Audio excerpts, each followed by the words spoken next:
Welcome to Luca and Miguel. Enjoy the video. In this video, I will show you how to make churros cinnamon sugar using an easy method.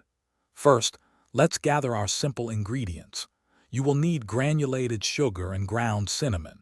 It is crucial that your churros are warm and freshly fried when you are ready to coat them, as this helps the sugar mixture stick perfectly. Also, prepare a shallow dish or a plate. This will be your workspace for evenly coating each delicious churro. Now, let's talk about the perfect ratio for your cinnamon sugar.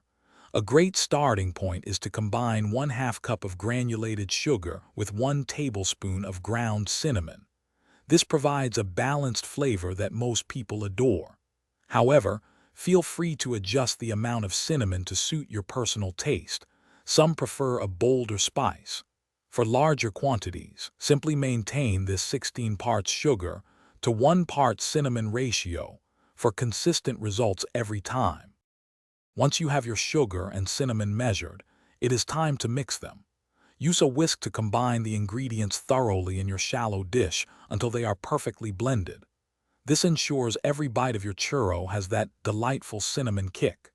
Next, take each warm churro and roll it generously in the mixture, making sure it is fully coated.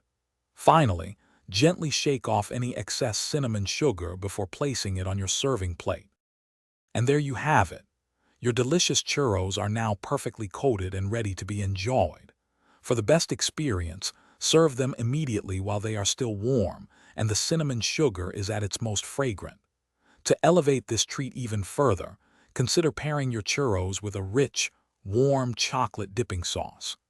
This easy method truly transforms homemade churros into an unforgettable dessert that everyone will love. Thanks for watching and please subscribe. It's the best investment you'll ever make.